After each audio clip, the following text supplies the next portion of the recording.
가스는 가스대로 좋고 원전은 원전대로 좋은 거네요. 지금 네, 양쪽이 다. 맞습니다. 네. 그래서 이쪽이 실적 발표를 되게 세게 좀 전망을 했습니다. 이제 송구 매니저가 얘기했던 그 전에는 내러티브였는데 네. 이제 숫자가 보이네요, 진짜. 네, 맞습니다. 그리고 이 숫자에 대한 실현 가능성도 배경 설명을 툭 떴다 보니까 이대로 나오든지 아니면 이것보다 좀 좋게 나올 수도 있겠다. 전 이거보다 좋게 나올 확률이 굉장히 커 보입니다. 그렇죠. 예. 네. 제가 그냥 대충 봐도 이것보다 더 좋게 나올 수도 있겠다 이런 생각이 들거든요.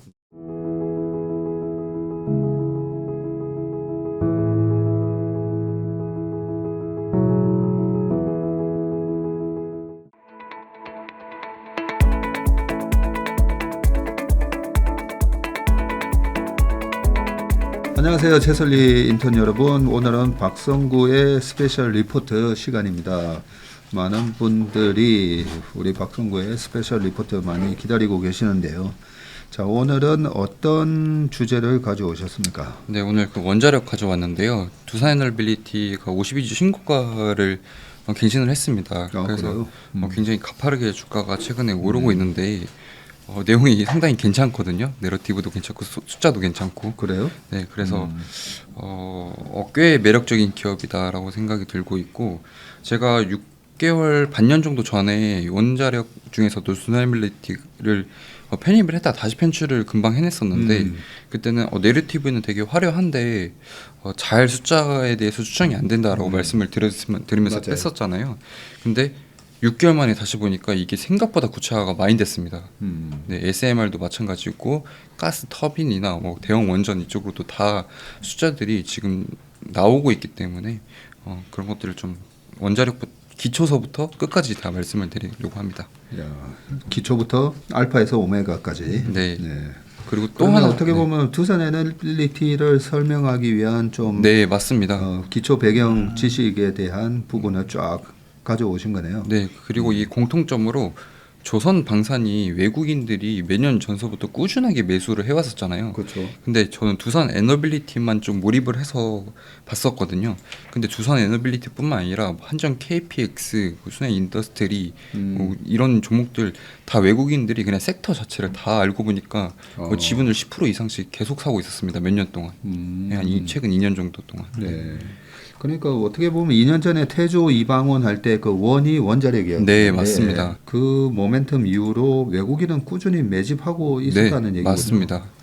사실 방산도 그죠? 네. 하나에어로라든지 방산 보면 계속 외국인이 현대로템도 그렇고 1년 네. 반 내내 샀더라고요. 맞습니다.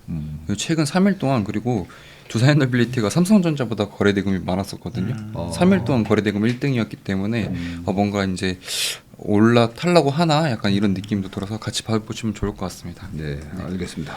원자력 기초 쪽 말씀을 드리면 일단 원자력 같은 경우에는 핵 분열을 연쇄 반응을 통해서 수증기로 터빈 발전기를 돌려서 전기를 생산하는 방식인데 기존의 화력 발전 같은 경우에는 이제 석탄이나 뭐 가스, 석유 이런 것들을 태운 다음에 그걸로 수증기를 일으켜서 이제 터빈을 돌리는 거였는데 그냥 화력 말고 원자력, 우라늄을 쓴다라고 보시면 될 것 같고 2023년 기준으로 설치된 원자력 발전소의 수는 총 143개고 원자력 발전소의 발전 방식에 따른 분류에 따라서 오른쪽에 한 7가지로 나뉘게 됩니다.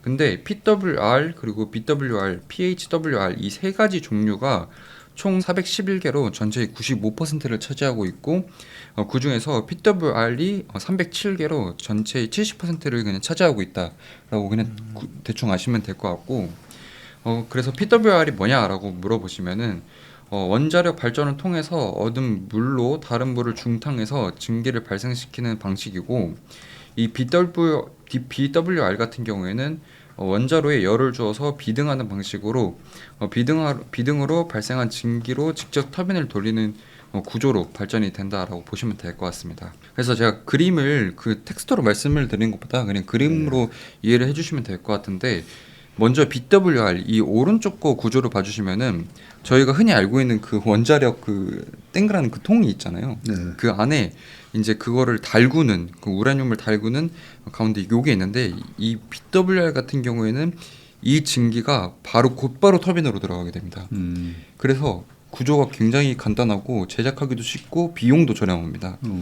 근데 이거 같은 경우에는 이게 만약에 여기서 문제가 생기면은 이 바로 증기가 터빈을 돌리는 구조기 때문에 바깥으로 그 원자력이 다 새게 되잖아요. 문제가 생기게 되면은 그렇기 때문에 위험성이 좀 높은데 후쿠시마나 아니면 체르노빌이 이 오른쪽 방식 단순한 방식을 썼었습니다.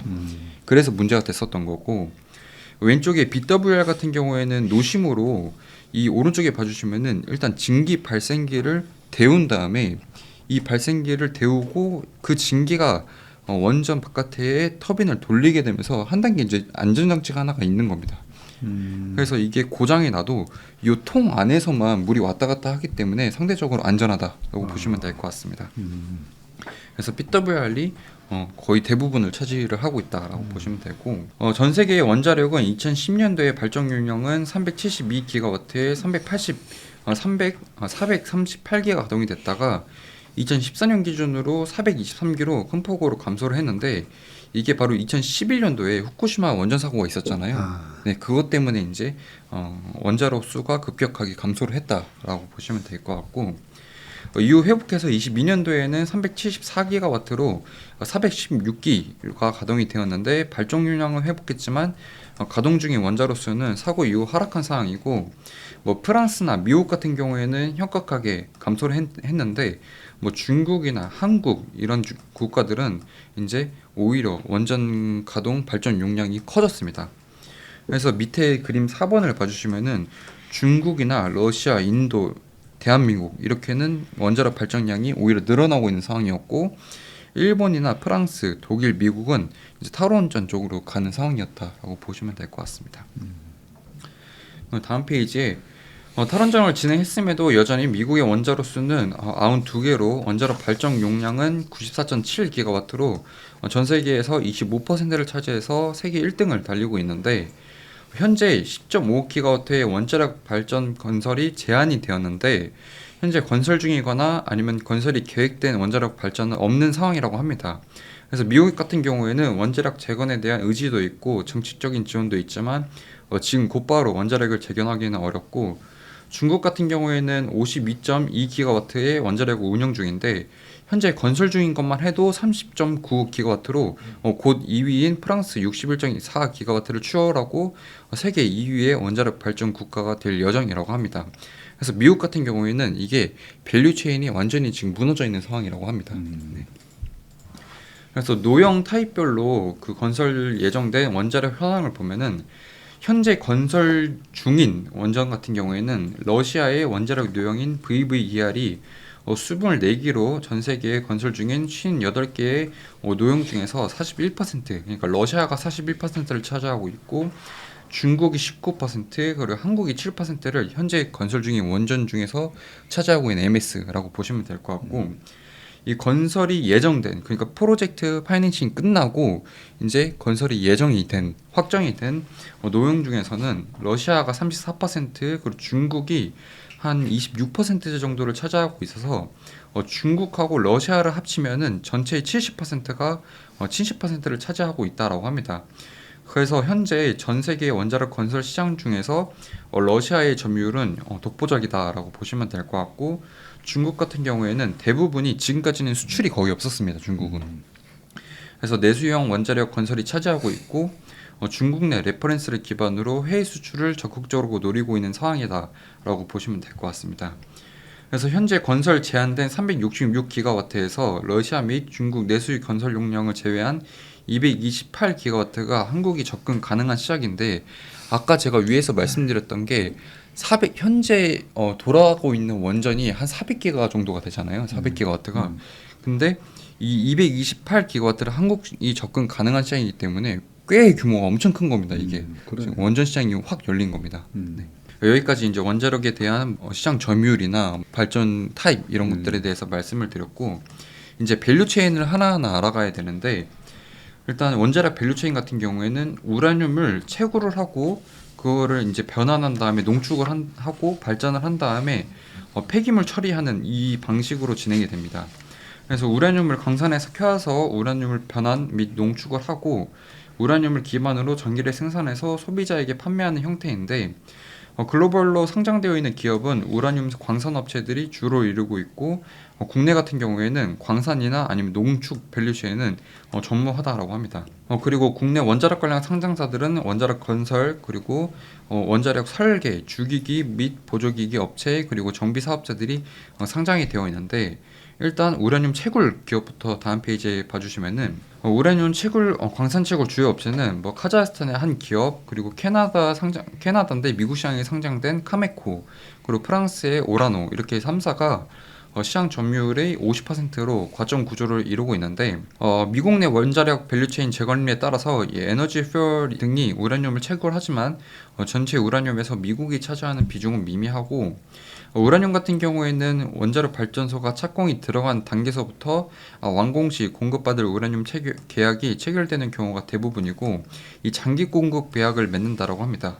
근데 다만 이 원자력 발전에서 우라늄 가격이 차지하는 비중은 10% 미만이기 때문에 그냥 현물 가격이 어떻게 변하고 있는지만 참고를 하면 된다라고 보시면 될 것 같고 밑에는 제가 카메코 그 차트를 넣어놨는데 그래도 좀 우상향하는 모습을 보여주고 있습니다. 그래서 7월 전까지 이게 축 빠졌다가 트럼프 당선 환율이 올라오면서 다시 쫙 치고 올라왔던 모습을 좀 보실 수 있을 겁니다. 그러네.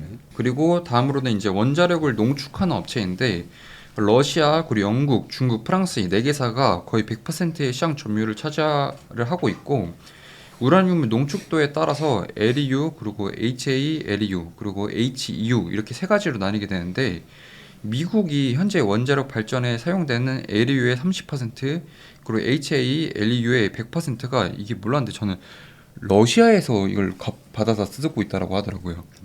그래서 현재 이를 대체하기 위한 우라늄 농축 업체의 투자가 이루어지고 있는 상황인데 이게 경쟁사가 들어오기가 굉장히 힘든 사업이라고 얘기를 하고 있는 게 이 우라늄 농축이 핵무기 제조하는데 핵심 기술이라고 합니다.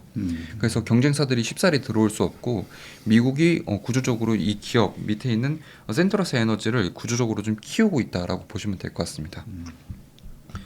그리고 이것도 마찬가지로 트럼프 당선 전후로 주가가 좀 급등했던 모습을 보실 수 있을 겁니다. 그리고 이제 여기서부터 중요할 것 같은데 이제 원자력 발전소를 이제 건설하는 업체들인데 총 주기기 그리고 보조기기 두 개로 나뉘게 됩니다.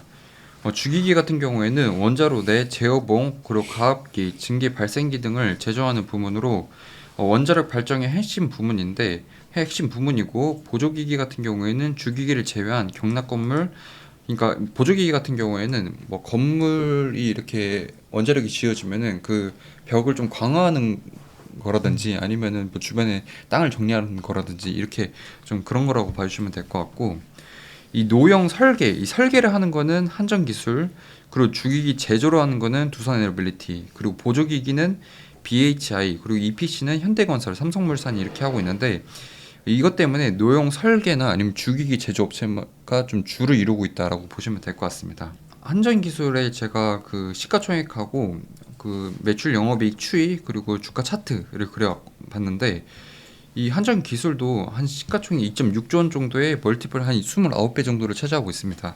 근데 한전기술도 보시면은 밑에가 외국인 보유 비중을 제가 적어놨잖아요. 근데 외국인들이 쭉 지금 계속 들어오고 있습니다. 주가가 그렇네. 네, 주가가 오른쪽으로 그냥 횡보를 하고 있는데 외국인들 같은 경우에는 계속 매집을 하고 있는 상황이다라고 보시면 될 것 같습니다. 이 23년 초가 태조 이방원 만들어졌던 데고 23년 딱 초부터 외국인이 이 1분기부터 주식을 네. 사기 시작했는데 그 사이에 주가는 저렇게 다시 10월 달에 다 토해냈었는데 네. 외국인은 계속 샀네요. 네, 계속 진짜. 샀습니다. 지금 보유 비중이 2% 미만이었다가 지금 거의 뭐 9% 10%까지 네, 올랐네요. 한 10% 정도입니다. 네. 그리고 밑에도 두산에너빌리티인데 이 기업은 오늘 기준으로 한 시가총액이 20조 원 정도 됐을 겁니다. 네. 근데 마찬가지로 이제 21년 고점을 벗기려고 하는 상황인데 이 기업마저도 외국인들은 그냥 계속 소리 소문 없이 매수가 들어왔었습니다. 야, 그랬구나. 네. 옛날에 5%였는데 지금 25%입니다. 25%입니다. 네. 그래서 이렇게 공통적으로 지금 원전 섹터를 다 매수를 하고 있습니다. 외국인들은. 네. 그리고 다음으로 이제 발전소를 제작을 했으면 정비를 해야 되는데 원자력 정비 사업은 성격에 따라서 크게 경상 정비 그리고 계획 예방 정비로 나뉘게 됩니다. 근데 계획 예방 정비 같은 경우에는 발전 설비를 완전히 정지를 한 상태에서 각종 기기 및 설비의 분해 점검과 같은 시험을 수행하게 되는데 이 경상 정비 대비해서 3.5년 정도가 걸리기 때문에 규모가 크고 길다라고 합니다.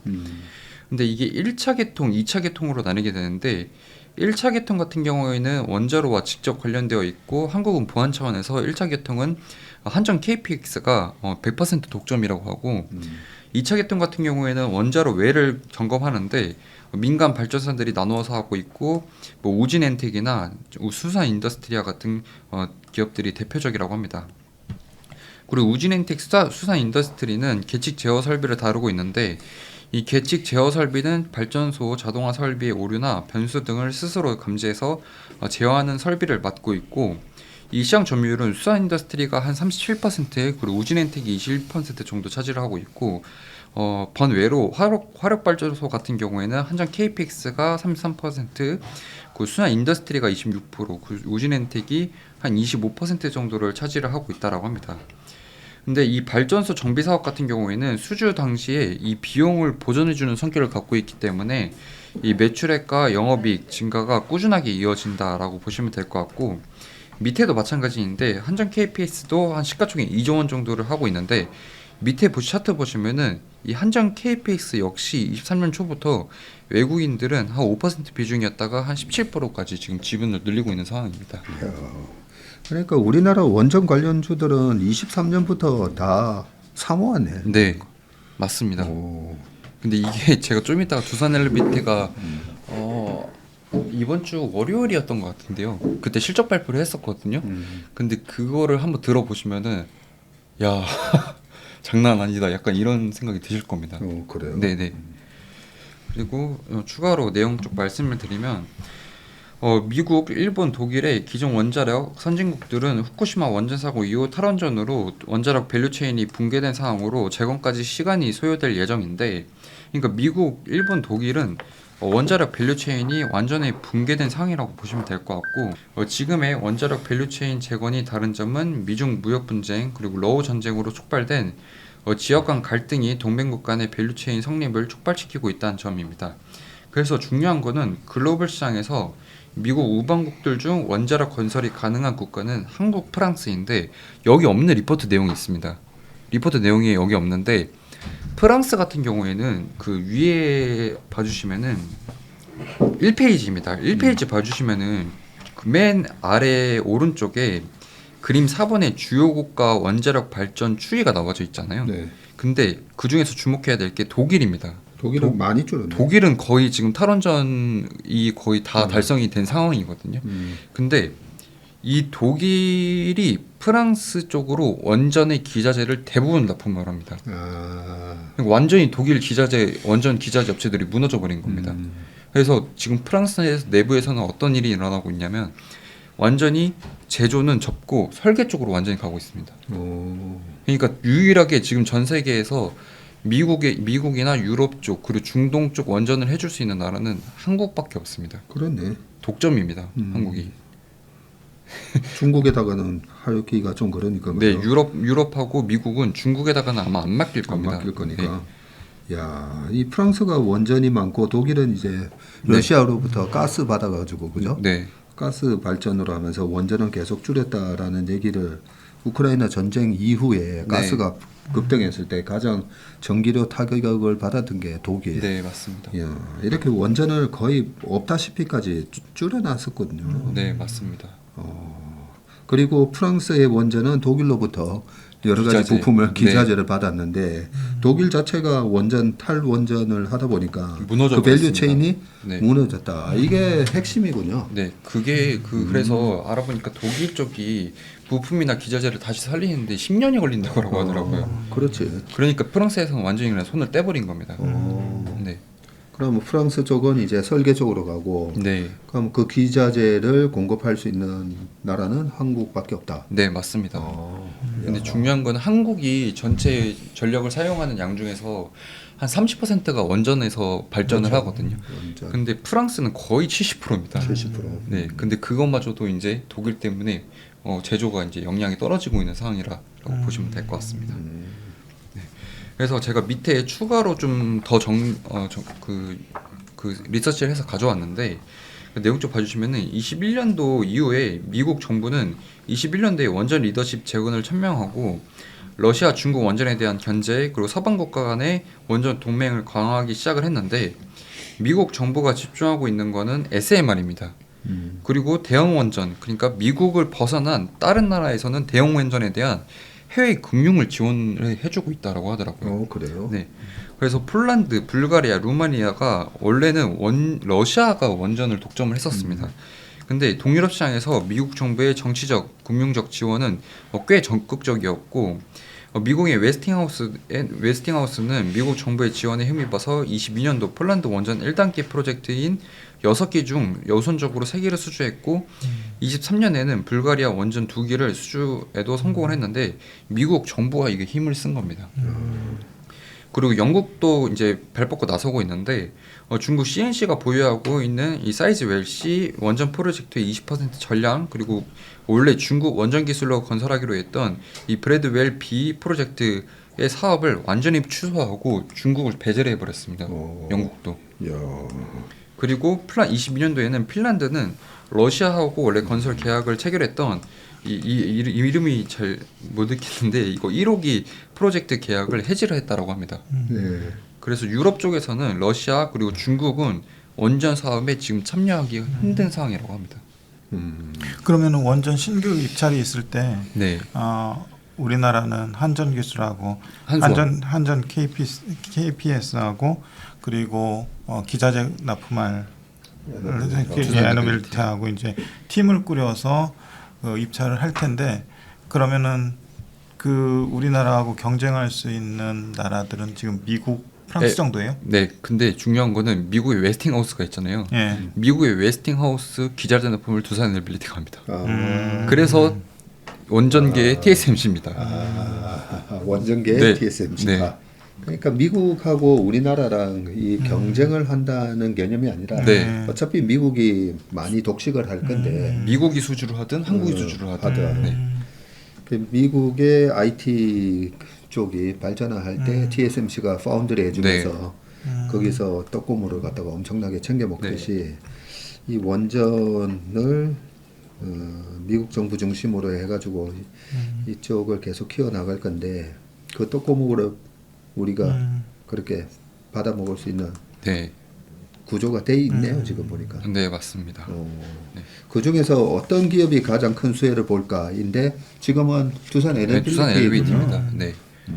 그래서 그 내용 쪽 계속 말씀을 드리면 미국은 현재 원자력 밸류체인 개선을 위해서 초당적인 지원을 하고 있으나 시간은 상당 기간 소요될 것으로 예상이 되고 있는데 이 국제 원자력 기구에 따르면 현재 미국 내에 건설 중이거나 건설 계획이 수립된 원자력 발전소는 0건이고 오직 건설이 제한된 원자력만 있을 뿐인데 미국의 원자력 프로젝트 평균 지연 기간도 7에서 14년으로 주요국의 5에서 9년과 비교해서 긴데 이 원자력 건설을 하고는 싶지만 못하고 있는 상황이다 라고 이야기를 했습니다. 그리고 한국 원전의 강점에 대해서 말씀을 드리면 프랑스의 전체 전력원 중 70%가 원자력 발전이 차지할 정도로 원자력 발전에 대한 의존도가 높고 4대 우라늄 농축 회사인 오라노는 프랑스에 본사를 두고 있습니다. 다만 한국, 미국 원자력과 비교했을 때 킬로와트당 생산 비용 그리고 완공 기간 측면에서 열의에 있는데 이 프랑스는 킬로와트당 생산 비용이 9,800달러로 미국이 8,600달러 그리고 한국이 4,400달러이기 때문에 한국보다 2배가 더 높습니다. 그리고 완공 기간도 10년으로 한국 같은 경우에는 5에서 8년이 걸리기 때문에 기간도 오래 걸린다는 겁니다. 그리고 제작하는데 기간도 오래 걸리고 다 제작하고 나서도 돌리는데도 돈이 많이 들어가고 그런 상황입니다. 뭐 내용이 방산하고 비슷하네 보니까. 네, 비슷합니다 지금. 네. 그리고 그래서 결론적으로 한국 원자력은 빠른 납기 그리고 가격 경쟁력인데 이 원자력 밸류체인에 초당적인 지원을 하고 있는 미국은 SMR 그리고 우라늄 농축의 지원이 중점적으로 이루어지고 있고 이 SMR도 프랑스는 설계 부분에 초점을 두고 있고 제조와 관련된 밸류체인은 한국과 협업을 많이 하고 있는 상황이다라고 이야기를 합니다. 그래서 미국은 한국과 원자력 노형 이 설계 어떻게 만들 거냐 어떤 방식으로 만들 거냐에 대해서는 뭐 한수원 그리고 한전 그리고 웨스팅하우스 이렇게 3개 업체가 지금 경쟁을 하고 있는데 실제 원자력 건설과 관련된 주기기 그리고 보조기기 납품에 있어서는 한국과 협력 관계에 있다라고 합니다.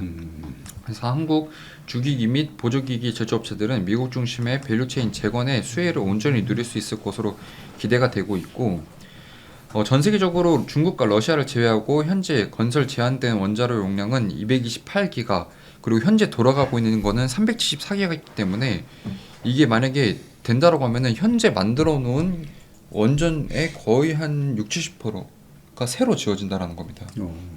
그래서 국내 주기기 및 보조기기 제조업체들은 미국의 웨스팅하우스 모형이 채택될 시에도 수혜가 예상이 되고 이는 미국 내 기기를 담당할 밸류체인이 무너진 이유로 인한 것이고 미국 중심의 원자력 밸류체인 제거는 국내 기기 제조업체들의 수혜가 될 것이며 중장기적인 관점에서 원자력 시장이 확대될수록 한국 원자력 밸류체인의 매력도도 부각될 것이다 라고 말씀을 그 리포트를 적어 놓으셨습니다. 주기기라고 하는 게 구체적으로 어떤 장비들을 얘기하는 거예요? 왜냐하면 얼마 전에 저희가 GE 번호바를 네. 공부할 때 거기도 원전 관련해서 그 전력 기기를 그 터빈이나 뭐 다른 것들을 원전 관련해서 납품하는 걸로 알고 있는데 거기와의 경쟁 관계인지 아니면 여기서 말하는 주기기가 얘네만 할 수 있는 어떤 독자적인 기기인지. 저도 그 GE가 어떤 거를 만드는지는 자세하게 리서치가 안 돼 있어가지고 가스 터빈 같은 경우에는 똑같은 제품을 만듭니다. 네. 그 연연구원 한번 얘기해 줄 수 있어요? 네, 그 GE 번호바도 제가 자료를 찾아봤는데 그들이 정확히 어떤 기기를 만드는지는 안 나와 있고 원자로와 관련된 기기를 만든다고 나와 있습니다. 근데 제가 알기로는 GE 번호바가 현재는 독자적으로 만들 수 있는 기술력은 없어서 일본 그 히타치라는 기업과 합작 법인을 해서 공동으로 생산 및 설계한다고 딱 그렇게까지만 배웠습니다. 그 최성무의 지적대로 실제 주기기, 보조기기 각 회사별로 어떤 거를 만들고 어떤 경쟁 우위가 있는지는 조금 더 리서치를 해봐야 될 것 같습니다. 해봐야 될 거죠. 그래서 지금까지 말씀을 드린 게 이제 대형 원전 쪽이고 최근에 부각받고 있는 게 SMR이잖아요. 네. 근데 SMR이 생각보다 숫자가 엄청 구체화되고 있습니다 지금. 그래서 SMR 쪽도 추가적으로 다른 리포트에서 조금 따왔거든요 제가. 그래서 말씀을 드리면 뉴스케일 그리고 엑스에너지 그리고 테라파워 이렇게 3가지 업체가 있는데 미국 SMR과 국내 사전 제작 수주도 꾸준히 증가할 전망인데 두산 엘러빌리티 같은 경우에는 SMR 관련해서 23년도에 2,400억 원 그리고 작년 같은 경우에는 4천억 원 정도 수주를 받았습니다. 그리고 올해 같은 경우에는 5천억 원 그리고 27년도에는 1조 원으로 수주가 증가할 것으로 지금 예상이 되고 있는데 SMR 쪽에서 미국 정부가 지금 개발 보조금이나 아니면 프로젝트 금융 지원 그리고 PTC 발전량단 보조금을 지급을 하고 있기 때문에 대형 원전은 인허가가 빠르게 진행이 안 되고 있는데 이 SMR 같은 경우에는 인허가가 빠르게 진행이 되고 있고 이 뉴스케일은 이미 법안을 통과한 상황이다라고 보시면 될 것 같습니다. 근데 뉴스케일이 23년도 11월에는 그 미국 내에서 유타 쪽에서 원래 프로젝트를 하려고 했었는데 이 높은 발전 단가로 인해서 중단되었는데 루마니아 같은 경우에는 현재 진행 중에 있고 25년도에 2단계 피드 단계 마무리 이후로 내년입니다. 내년에 착공 그리고 29년도에 가동을 목표로 지금 달리고 있는 상황입니다. 그래서 참고로 루마니아 SMR 같은 경우에는 미국 정부가 인허가 그리고 부지평가 그리고 피드에서 단계에서 금융 지원을 했고 사업비 59억 달러 중에서 미국이 한 40.9억 달러를 지원을 했고 21년도, 23년도에 각각 법안이 통과가 됐습니다. 그래서 이쪽으로 두산 엘리피티가 얘기하는 거는 올 상반기 정도에 수주가 나올 것 같다. 대규모 수주가 나올 것 같다라고 이야기를 했습니다. 네. 그래서 밑에는 이제 K 원전이 보시면은 체코 쪽으로 또 한 3월 달 정도에 지금 대형 원전 수주가 나올 것으로 예상이 되고 있는데 이와 관련해서는 바로 다음 페이지에 제가 두산 엘리비리티 24년 실적 및 사업 전망을 정리를 해놨거든요. 그거를 보시면 되게 쉽게 아실 수 있을 것 같습니다. 지금서부터 두산 엘리비리티 실적 그리고 사업 전망 제가 정리해 놓은 자료 말씀드리도록 하겠습니다. 24년도 경영 실적 같은 경우에는 원래 기존 연간 경영 계획은 6.3조 원 수주였는데 7.1조 원 수주를 달성을 했고 이 가스터빈 그리고 복합 EPC 등을 통해서 계획 대비 초과 달성을 했다라고 발표를 했습니다. 그래서 총 매출액 7.3조 원에 영업이익 2,300억 원을 달성을 했는데 이게 별도 기준입니다. 왜냐면 두산에너빌리티가 두산 밥켓이나 이런 것들도 연결로 잡히거든요. 그래서 별도 기준이라고 보시면 될 것 같고 이 대형 석탄 그러니까 화력 발전소도 두산에너빌리티가 하는데 이 대형 석탄 EPC 종료로 매출액은 전년 대비 감소했으나 수주 잔고 믹스 개선으로 영업이익률이 개선이 됐고 당기 순이익은 마이너스 적자를 했는데 연말에 두산 퓨어셀 주식 평가손 2,300억 원이 반영이 됐다라고 이야기를 했습니다. 그래서 24년도 재무 연결로는 16.2조의 영업이익 한 1조 원 정도를 달성했다라고 보시면 될 것 같습니다. 그래서 지금서부터가 이제 더 중요할 것 같은데요. 이 회사가 올해 그리고 29년도 가이던스 제시를 했거든요. 엄청 공격적입니다, 정말. 그래요? 네. 25년 같은 경우에는 수주 10.7조 원, 그리고 매출액 6.5조 원에 영업이익 3,700억 원, 그리고 수주 잔고 20.1조 원을 전망을 했는데 매출은 석탄 그리고 기존의 EPC, 그러니까 돈이 좀 안 되는 사업부입니다. 영업이익이 낮은 프로젝트들의 마무리 역량으로 전년 대비해서 매출은 감소했는데 수익성은 개선되거나 유지되는 방향으로 갈 것이다라고 얘기를 했고 이 수주 10.7조 원에 대해서 설명을 드리면 이 원자료 쪽에서 체코 원전 이게 다음 달 정도에 나올 거로 지금 예상이 되고 있거든요. 그래서 이 체코 원전 2기에서 3.8조 원, 그리고 SMR 5천억 원, 그 서비스 등에서 이 원자력을 한번 지어놓으면 계속 서비스가 들어가야 되잖아요. 이쪽에서 6천억 원 수주가 들어올 것으로 예상이 되고 있고 이 가스나 수소 쪽에서는 복합 화력 수주 주기기 6천억 원, 그리고 해외 복합 EPC 1.6조 원, 그리고 국내외 쪽에서 1.2조 원 정도를 얘기를 했는데 이게 다음 페이지랑 비교를 해서 보셔야지 정말 대단하다라고 좀 느끼실 겁니다.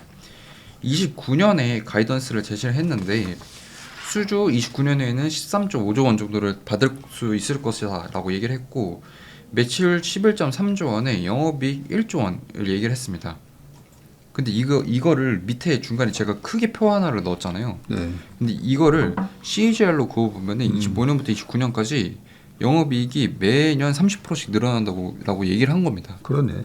네. CAGR 영업이익 증가율은 연평균 28%. 네. 매출 수주 증가율은 6%고 매출 증가율은 15%인데 이게 어느 정도 규모의 경제가 되면서 그죠? 네. 영업이익률이 폭발적으로 늘어나네.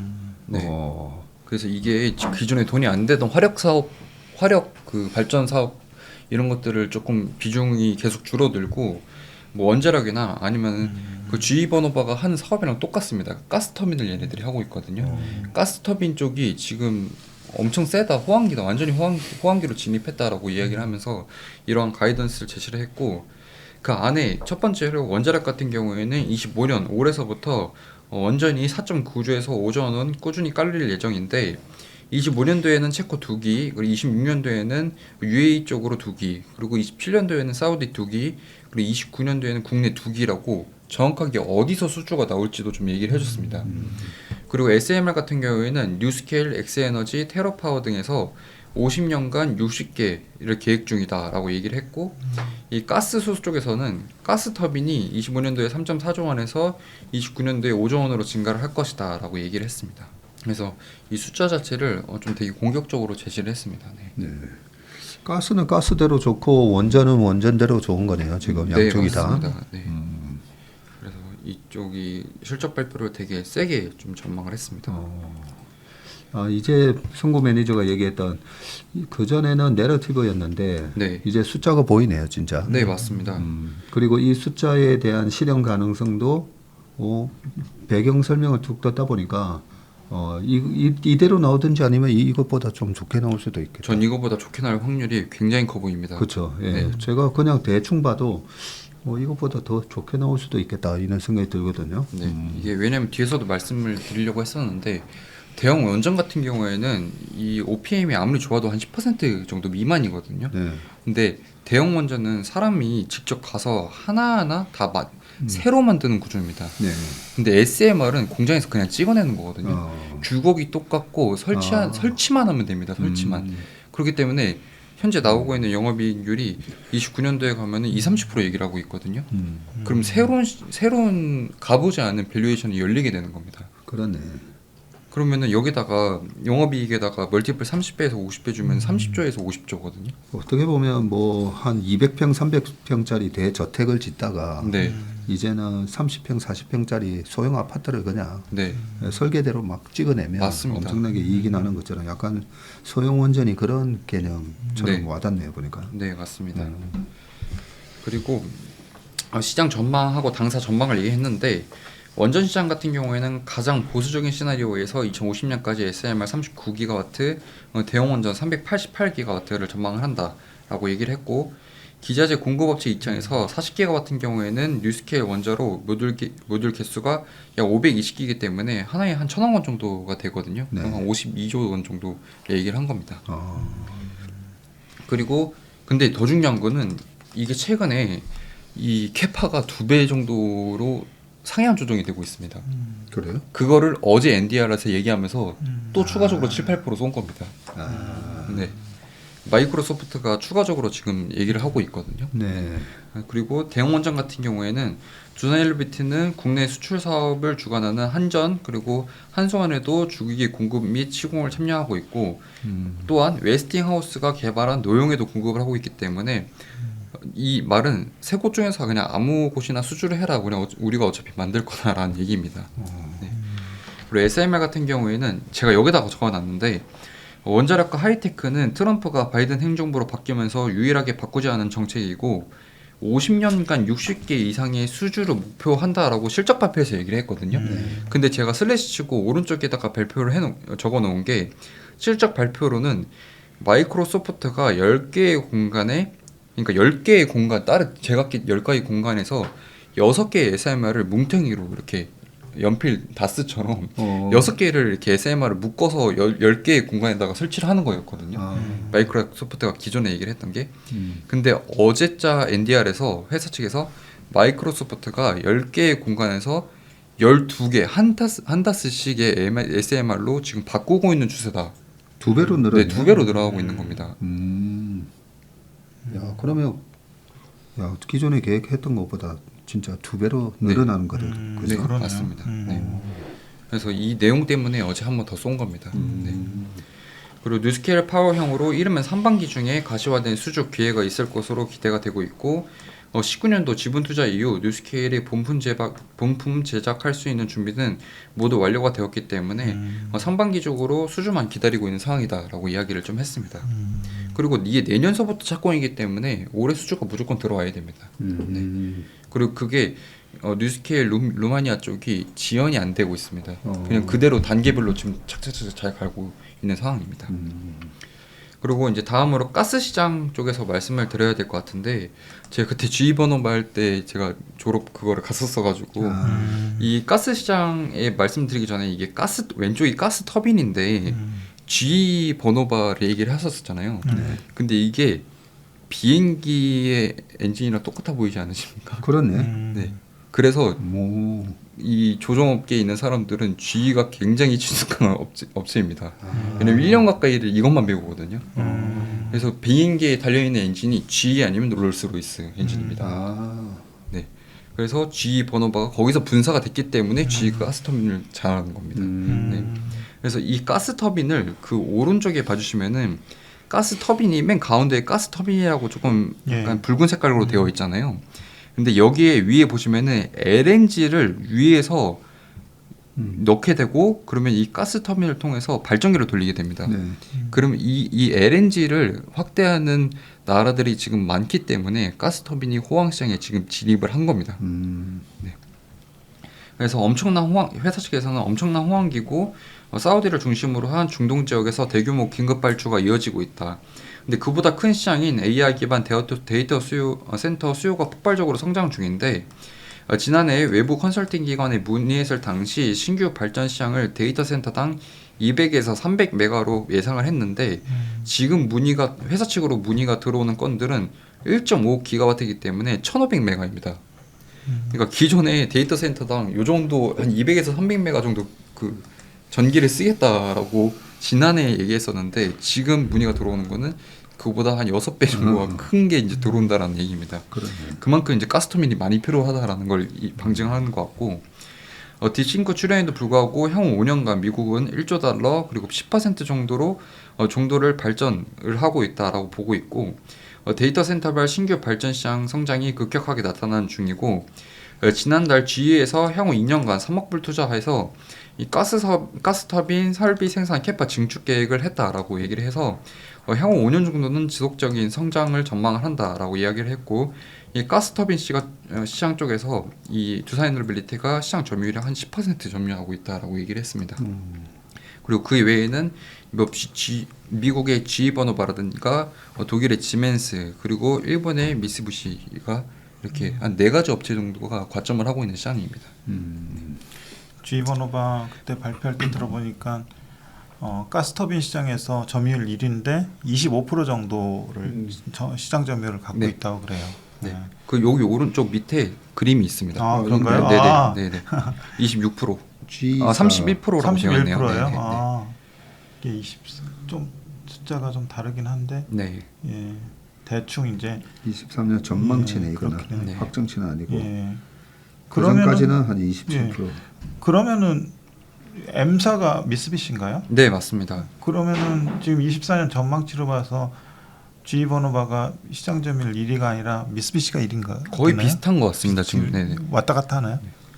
급이 H급 여기는 이제 H급 가스터빈이라고 나와 있는데 예. 이게 가장 범용으로 많이 사용되는 가스터빈이고 요즘 GE-버노바가 좀 잘 되고 있는 건 대형 가스터빈이라고 하이퍼 스케일러들은 대형 가스터빈을 원하고 있는 경우가 많아서 또 그쪽 시장까지 합산한 점유율로 보면은 또 다르게 나오고 그런 것 같습니다. 아. 그래서 품목에 따라서 조금씩 다른 것 같습니다. 아. 그런데 이거는 H급이다, 그죠? 예.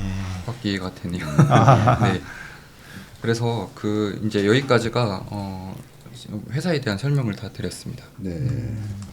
근데 그 제가 보는 관점 같은 경우에는 밑에 펀더멘탈하고 두산에너빌리티의 12개월 선행 PBR 밴드를 가져놨잖아요.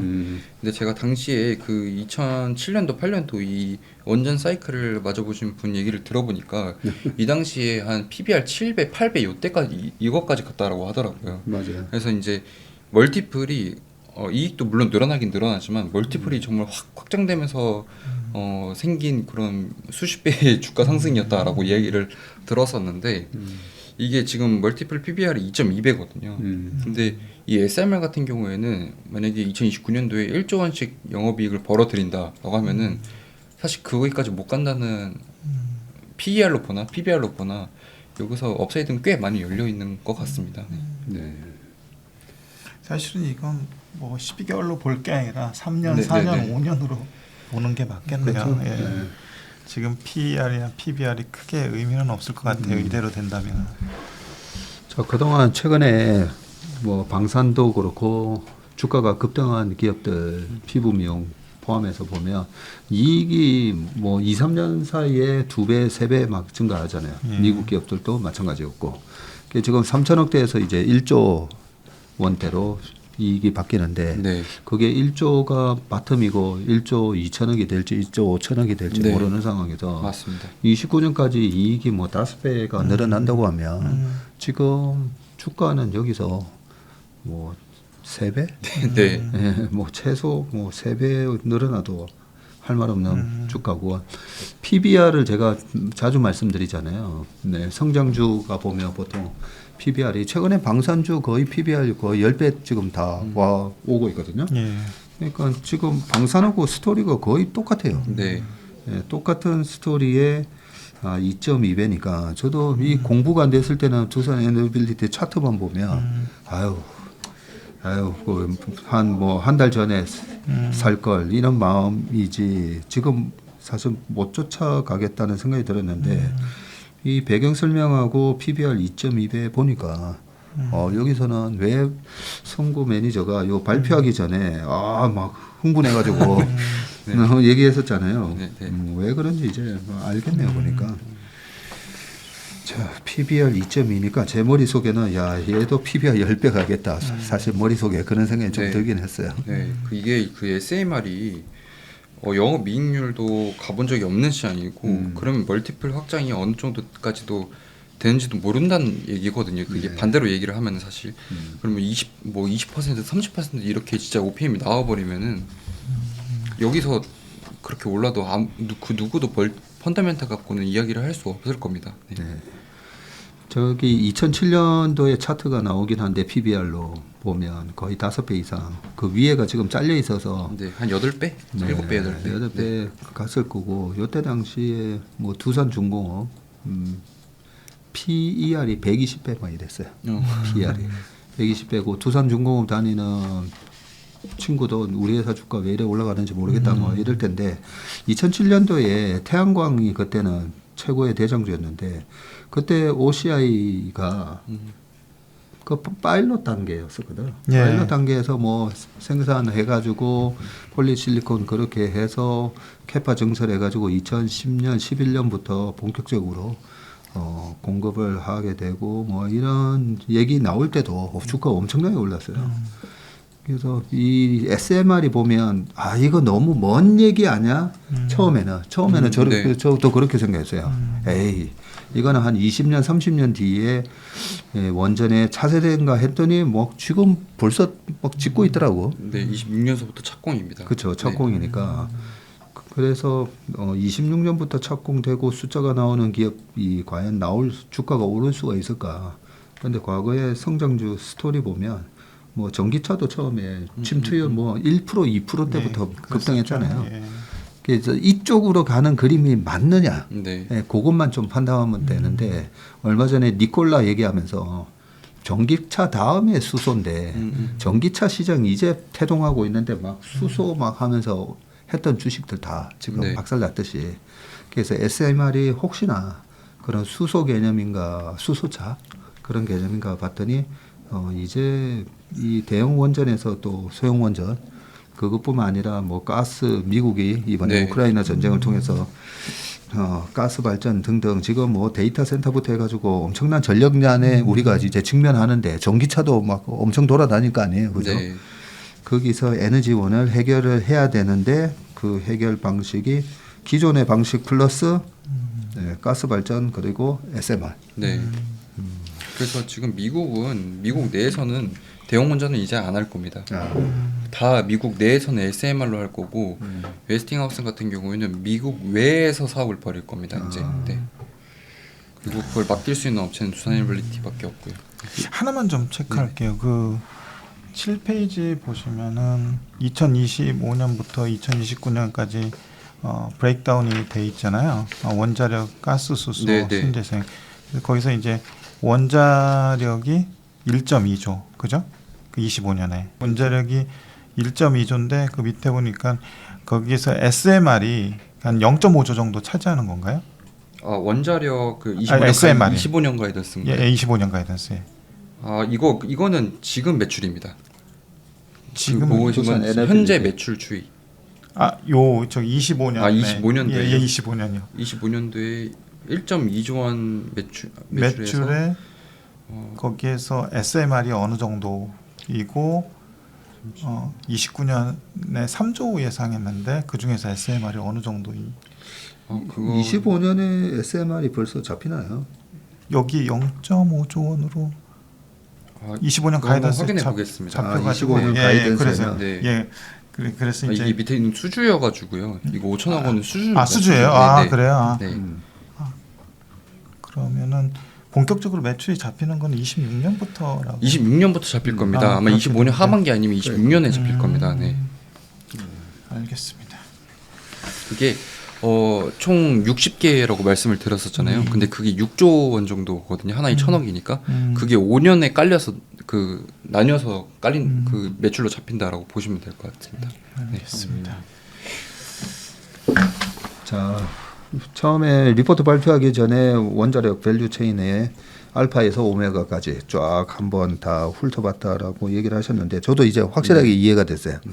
이 산업에서는 누가 메인이고 네. 어떤 밸류 체인을 갖고 있고 그동안에 여러 가지 후쿠시마 원전 사고 이후에 좀 큰 변화가 있었다 그죠? 네. 예, 이 변화 속에서 한국이 우리가 어떤 기회를 지금 잡게 됐는지 그런 설명까지 잘 된 것 같습니다. 오늘 박성구의 스페셜 리포터는 저도 업로드되면 한 번 더 들어봐야 되겠다 그런 생각이 드니까요. 앞으로 차세대 또 주도주가 될 가능성이 높으니까 우리 인턴분들도 많은 공부를 좀 해보시면 투자하시는 데 도움이 될 것 같습니다. 박성구의 스페셜 리포터는 여기까지 하겠습니다. 함께해 주신 여러분 수고 많으셨습니다. 고맙습니다. 감사합니다.